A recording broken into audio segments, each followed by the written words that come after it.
kitab ini harus benar-benar terus-menerus relevan sepanjang hidup manusia sampai hari kiamat. Iya kan? Nah, sekarang kalau dia harus relevan seperti itu, bagaimana kitab ini memastikan itu? Ini yang dimaksud oleh para ulama kita dalam tentang kaidah bahwa an-nususu mutanahiyah, teks ini terbatas, berhenti di sini. Wal waqa'i'u ghairu mutanahiyah, sementara realitas hidup manusia itu tidak terbatas, terus-menerus berubah, berkembang. Ambil contoh misalnya, dulu orang hidup bergantung hidupnya dari apa? Berburu, kemudian bertani, iya kan? Kemudian industri. Nah, kemudian sekarang orang masuk di zaman informasi dan seterusnya dan seterusnya. Kita tidak tahu nanti apa lagi yang akan kita hadapi sesudahnya kan. Kan hidup kita terus berubah. Sistem pemerintahan juga begitu terus-menerus berubah dari sistem imperium kembali kepada sistem negara bangsa yang lebih kecil dan seterusnya dan terus-menerus berubah gitu. Waktu Quran ini diturunkan, berapa besar dari bumi yang sudah dihuni oleh manusia? Kan masih sedikit kan? Susah. Iya kan? Amerika kan orang belum tahu zaman itu kan. Belum ada handphone. Belum ada. Iya kan? Balik video call. Sekarang kita lihat bagaimana hidup kita terintegrasi kan kayak itu.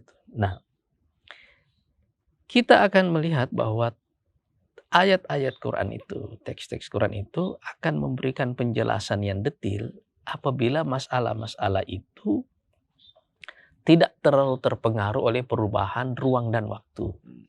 Misalnya salah satu ayat yang sangat detail dalam Quran itu ayat tentang waris. Karena struktur keluarga manusia kira-kira ya sama lah gitu kan. Laki dan perempuan ya. Ada laki perempuan, ke bawah ada anak cucu. Juga bandi, tapi kan kelaminnya laki dan perempuan. Ke atas kan ada bapak, ada ibu, ada nenek dan seterusnya kan.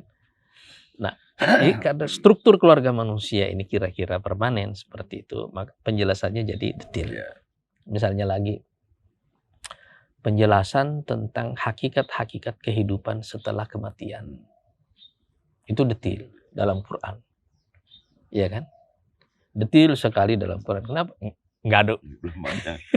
Ini enggak akan mengubah hakikat yang ada di sana, ya kan? Itu tidak akan mengubah gitu. Jadi makin detail, makin tidak terpengaruh sesuatu itu kepada perubahan ruang dan waktu, makin detail penjelasan Qurannya. Tapi makin terpengaruh sesuatu itu dengan perubahan ruang dan waktu dan situasi manusia, makin umum penjelasannya. Jadi misalnya kita lihat sholat misalnya. Kan perintah sholat tidak terlalu didetilkan di dalam Quran kan. Karena penjelasannya nanti ada dalam hadis. Kenapa? Karena situasi kita berubah. Orang sholat dalam keadaan tidak melakukan perjalanan dan saat melakukan perjalanan kan situasinya beda. Sehat dan sakit, perang tidak perang, atau perang dan damai kan beda-beda kan. Jadi ada penjelasan nanti yang lebih detail tentang itu, tetapi penjelasan umumnya ada di sini. Ya kan? Nah, dengan cara seperti ini, maka teks-teks ini bertahan. Salah satunya pada karakternya sendiri ya.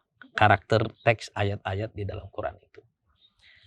Dan karena ayat yang banyak dalam Quran itu cerita-cerita, sebenarnya orang terus-menerus akan bisa mendapatkan sumber inspirasi sebab jenis-jenis peristiwa yang diceritakan di dalam Quran dari sejarah hidup di masa lalu biasanya adalah jenis peristiwa yang umumnya terulang.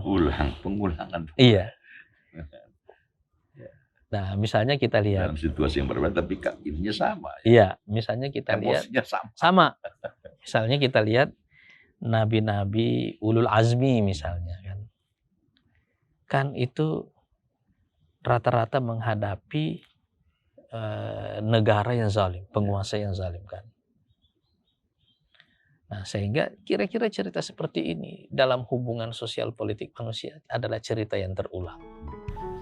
Pewaris Nabi itu adalah para ulama. Jadi para ulama ini seperti lampu jalan ini yang menerangi jalan kita, ya kan?